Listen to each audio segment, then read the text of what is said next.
Salut, c'est Boris pour Rue du Jeu. Dans la pile du jour, on va notamment retrouver Shackleton Base, Altered, la nouvelle sensation du jeu de cartes à collectionner, et puis Cascadero, un Knizia qui a fait pas mal buzzer sur Kickstarter. C'est parti!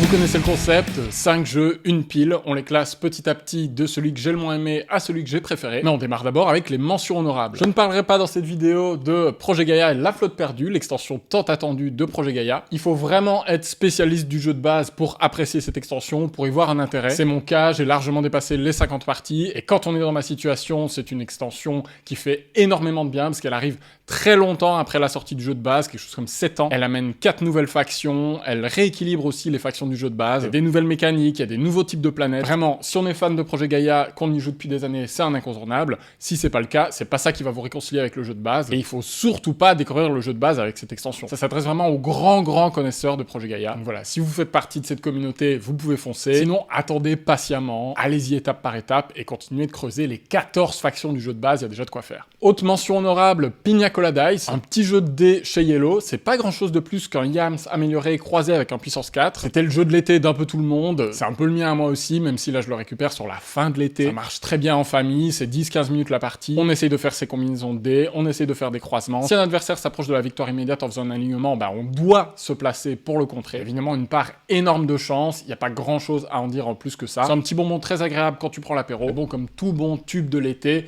pas sûr qu'on s'en souvienne encore des années après sa sortie. Est-ce qu'il y a un tube de l'été que t'écoutes toujours? Dis-le moi en commentaire. Ok, on démarre la pile proprement dite, et on va démarrer tranquillement avec Album. Album, c'est une copie presse envoyée par Acting Games. C'est un petit jeu d'association d'idées, tout mignon, qui fonctionne avec des photos. On a plein de photos, issues, j'imagine, d'une banque d'images. Parfois c'est des paysages, parfois c'est juste des personnes. Et on a une échelle qui rappelle celle de Profiler, qui va de 0 à 5 dans les valeurs. La personne dont c'est le tour va commencer par consulter une photo secrètement. Ça sera la photo qu'elle va essayer de faire deviner pendant cette manche. Et puis elle va piocher un par un des indices de la pile pour les placer sur cette échelle de valeurs. Donc si je pioche rêve et que ça correspond à mort à ma photo, je peux le mettre en 4, voire en 5 par exemple. À l'inverse, ma photo représente une situation cauchemardesque, je place le rêve en 0, t'as capté. Tu fais ça un certain nombre de fois, t'as même le droit de passer si t'as pioché un indice qui te convient pas du tout. Et puis après, on va ajouter 4 autres photos de la pile, on les met au milieu, et comme dans un similo par exemple, il faut éliminer photo après photo jusqu'à ce qu'il nous reste la bonne. C'est les autres qui discutent pour se mettre d'accord. Et entre chaque élimination de photo, tu peux prendre un indice si tu veux. Si tu t'économises des indices, ça fera des points de victoire en plus. Évidemment, si tu te plantes, c'est pas de points du tout, donc faut doser. J'ai bien aimé ce petit mélange de prise de risque avec cette échelle de valeur de Profiler, un jeu Cocktail Games qui avait complètement bidé, mais que moi je possède toujours et que je continue de sortir. Mais on est moins sur du jeu d'ambiance que Profiler. Ici, on est plus sur une ambiance posée. Il y aura pas une plus-value énorme à être très nombreux, parce qu'il y a que un joueur à la fois qui joue, et puis tous les autres qui discutent. L'avantage, c'est que ça marche à 2, c'est plus sympa à 3-4 pour avoir un peu de discussion. Voilà, des jeux d'association d'idées, il y en a beaucoup. Celui-là se démarque pas énormément. Les choix sont aussi souvent un petit peu évidents dans la prise d'indices. Tu vas souvent par défaut commencer par prendre les indices aux extrêmes, donc en 0 ou en 5. Et la défaite peut être frustrante parce qu'elle dépend du tirage. Si tu pioches 4 photos qui sont très similaires à celles que tu avais au départ, tant pis pour toi. Après, l'avantage, c'est que c'est un jeu auquel tu peux jouer vraiment avec tout le monde et qui a un chouette intérêt pédagogique. Donc c'est tout mignon. Si vous avez pas encore beaucoup de jeux d'association d'idées, celui-ci peut clairement faire le taf. Mais vous attendez pas à vous taper des barres monstrueuses en jouant à ça, quoi. Ça reste plutôt calme comme jeu. Donc pour l'instant, Album démarre la pile. Hop. Ensuite, on va aller sur Altered. Alors j'ai pas vraiment de boîte. Ici, c'est une boîte de booster. Comme tout jeu de cartes à collectionner, t'achètes avant tout des pochettes avec des cartes dedans. Altered, c'est un jeu qui a fait beaucoup parler de lui aux côtés des autres jeux de cartes à collectionner qui sont sortis. Il y a eu Star Wars Unlimited et Lorcana, bien sûr, un peu avant. Donc on est sur une période où le jeu de cartes à collectionner revient en force. Et Altered était très attendu. Il est notamment passé par Kickstarter. Moi, c'est mon cas, je l'ai backé. Altered, ça a ceci d'original que c'est pas un jeu d'affrontement direct. C'est-à-dire que le but du jeu va être de rejoindre 2 de vos personnages qui sont à l'opposé de la carte. Et pour que ces expéditions avancent, ça va être un jeu de majorité. Donc à chaque fin de tour, on va regarder les différents types de votre expédition. Il y en a 3 maximum, montagne, eau et forêt. Et si je suis plus avancé que mon adversaire en faisant le total de la valeur de mes cartes dans au moins une des catégories, alors mon expédition pourra avancer. Et après, certains decks vont être plus agressifs et vont essayer d'avancer vite beaucoup. D'autres vont être plus défensifs et temporisés, parce que comme souvent dans les jeux de cartes,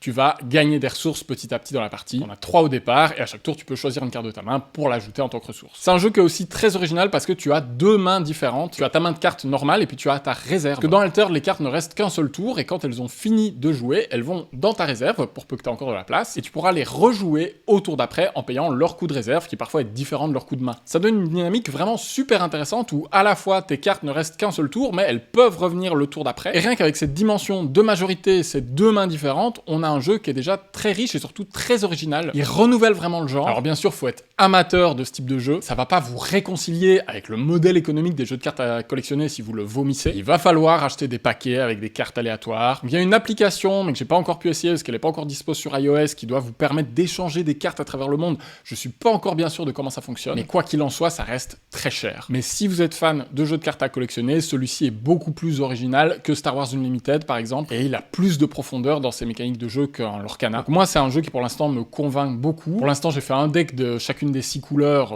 je m'arrête là, et on verra si je continue avec les éditions suivantes. Bon bah, Altered, ça va aller au-dessus d'Album, vous l'avez compris, moi je suis un fan de jeux de cartes à collectionner, et celui-ci c'est vraiment un tout bon. Ensuite, on va parler de Cascadero, de Rainer Knizia. Rainer Knizia, c'est l'auteur de jeux le plus prolifique du monde, il a sorti des centaines et des centaines de jeux, je n'en ferai jamais une rétrospective. Quand je vois déjà le boulot que me donne Uwe Rosenberg, je n'imagine même pas Knizia. Et Cascadero, c'est un jeu dont la direction artistique est assurée par Yann O'Toole. Du coup, bah, c'est joli. Le jeu est passé par Kickstarter, moi je l'ai récupéré par notre boutique partenaire Golden Meeple, goldenmeeple.be, allez-y, c'est trop bien. Et c'est un jeu de placement et de majorité, il fait un petit peu penser à Through the Desert, qui est aussi ressorti récemment, qui est aussi de Knizia, dans le sens où vous allez faire des colonies et vous placez des petits pions pour relier des espaces sur le plateau. Mais ici, l'originalité, c'est qu'on peut se placer absolument où on veut. Les connexions qu'on fait vont nous permettre de monter sur des pistes. Ces pistes, elles vont nous donner des bonus en cascade, d'où le nom du jeu. Mais attention, d'ici la fin de partie, vous devez être monté au sommet de la piste à votre couleur. Sinon, vous n'êtes tout simplement pas éligible à la victoire. Vous ne pouvez pas gagner, même si vous avez 20 points d'avance sur vos adversaires. Ce petit twist-là, qui est vraiment dans la patte de Knizia, eh ben, il fonctionne très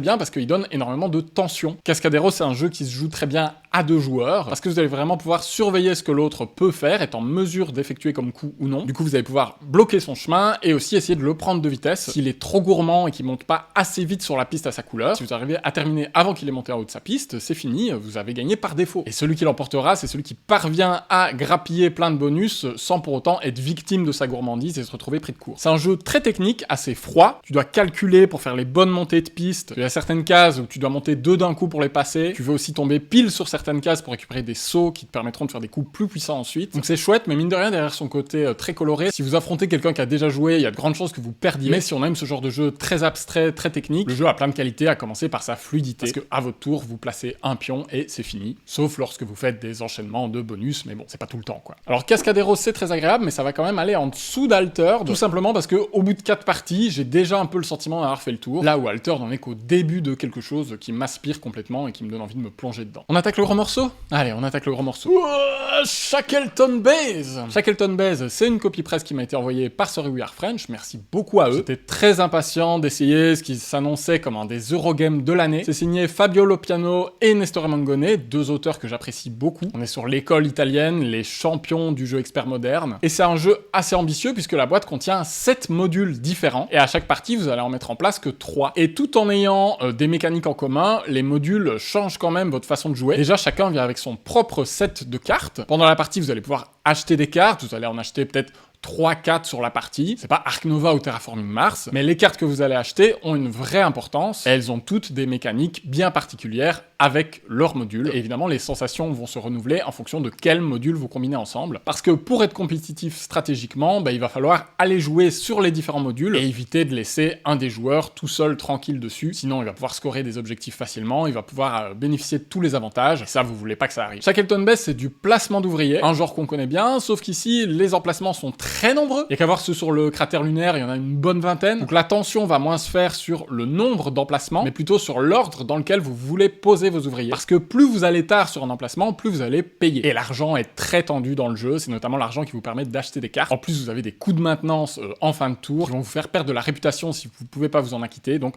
l'argent, c'est important. On a 3 couleurs d'ouvriers, des bleus, des rouges, des jaunes, qui ont chacun leur spécialité. Les jaunes vont vous donner des ressources, les rouges vont vous donner plutôt du pognon. Et en début de manche, on draft une navette dans l'ordre inverse du tour qui va nous donner nos 6 ouvriers pour la manche et des ressources. Partant de là, on va poser des structures sur le plateau. Ces structures, on va essayer de les placer intelligemment pour faire faire des majorités dans les lignes, parce que pour chaque ouvrier qui est posé sur le cratère à la fin de la manche, on va vérifier qu'il récupère. Celui qui sera majoritaire dans la ligne en question, qu'il le prend sur sa base. Et les ouvriers sur sa base, c'est bien, ça peut à nouveau faire des revenus, des petits bonus. Shackleton Base, c'est un jeu qui a une interaction très forte des deux joueurs, justement pour ces questions de majorité. Il y a aussi des courses aux objectifs sur les différents plateaux des modules. C'est un jeu intimidant, on passe complètement à côté de sa première partie. Vraiment, à la première partie, j'étais mitigé, et c'est à force d'y rejouer encore et encore que j'ai vu tout le potentiel et que j'ai commencé à être à l'aise et à pouvoir réfléchir à ce que je faisais vraiment. Et c'est un jeu qui gagne à être joué. Pour cette raison, si vous deviez acheter un seul Eurogame sur l'année, celui-ci serait un candidat sérieux, tout simplement parce qu'il a une rejouabilité énorme. Parce que certains modules, notamment Tout Mars, celui que l'éditeur conseille de découvrir en dernier, sont vraiment complexes et demandent à être rejoués pour pouvoir être bien appréhendés. Chaque module a son matériel spécifique, il y a des petites boîtes pour tout bien ranger, ça part dans tous les sens, mais à l'arrivée, les règles sont plutôt simples, le jeu peut être assez fluide, et c'est pas du tout l'usine à gaz qu'on pourrait penser. Il y a certains modules, notamment ceux conseillés pour la première partie, que je trouve un petit peu classiques, mais quand on commence à rentrer dans les modules plus avancés, il y a vraiment une grande profondeur stratégique. Moi, j'aime beaucoup celui des fermes, notamment, qui rend les majorités très importantes. Voilà, Shackleton Base, vraiment, il m'a pas déçu. Il faut savoir que l'interaction est assez présente, que votre partie va pouvoir mal se passer, tout optimiser est assez compliqué. Vous allez regretter vos choix, vous allez être perdu au départ, mais si vous faites l'effort de rentrer dedans, bah, vous tenez probablement là un des meilleurs Eurogames de l'année. Du coup, vous l'avez compris, ça va en haut de la pile. On est au-dessus d'Altered parce que là aussi, c'est un jeu auquel j'ai envie de rejouer encore et encore. Et en termes de modèle économique, bah, ça revient beaucoup moins cher que Altered, ça c'est garanti. Et enfin, on termine la vidéo tranquillement avec Fil Rouge, sous-titré L'Ombre du Tigre, parce qu'il y a déjà de prochains épisodes qui vont arriver d'ici la fin de l'année. Fil Rouge, c'est un petit jeu narratif de Julien et Tom Protière. C'est du coopératif, ça ressemble à un perspective, mais en beaucoup plus light. Tout le monde autour de la table a des cartes en main qui vont reconstituer une histoire quand on les placera dans le bon ordre. Et sans se montrer nos cartes, juste en communiquant, il faut parvenir à reposer les cartes pour reconstituer l'histoire dans le bon ordre. Alors moi, je suis pas très jeu narratif et c'est pas celui-ci qui va me réconcilier avec le genre. On y a joué à deux et j'ai trouvé ça assez facile. Il y a 4 chapitres dans la boîte, chaque chapitre dure environ un quart d'heure, donc vous avez 1 heure de jeu là-dedans, bon ça c'est ok. C'est le même principe pour Backstories par exemple, que vous pouvez faire une fois et qui durait 1 heure. Mais ici, j'ai trouvé ça vraiment assez facile de reconstituer l'histoire et du coup ça tombait un petit peu à plat. Et puis surtout, c'est un jeu qui prend le parti pris d'être assez poétique et de n'utiliser aucun texte. Donc du coup, vous devez vous imaginer l'histoire dans votre tête, vous devez vous la figurer, vous devez comprendre ce que veulent dire les images. Et du coup, moi je suis un petit peu resté sur ma faim. L'histoire est assez adulte, ce que ça raconte est plutôt dur, donc c'est malheureusement pas trop fait pour jouer avec des enfants alors que ça s'y serait bien prêté du point de vue de la mécanique. Et là où Backstories était imparfait dans son écriture mais m'a laissé des forts souvenirs sur les choix qu'il y avait à faire et surtout sur les conséquences de nos choix, ici c'est vite plié, si on discute correctement, bah, l'ordre est assez logique. Puis dans le pire des cas, si on s'est trompé, on peut utiliser des jetons pour repositionner les cartes. Donc qu'on ait raison ou pas à la fin, je trouve que le jeu ne procure pas énormément d'émotions. Peut-être que je suis passé à côté de sa part de poésie. En tout cas, c'est un jeu narratif qui contient finalement peu de narration. Je vois l'idée, hein, c'est pour qu'on se raconte l'histoire en échangeant autour de la table, mais ça a pas vraiment fonctionné sur moi. Du coup, Fil Rouge, ça va aller tout en dessous de la pile.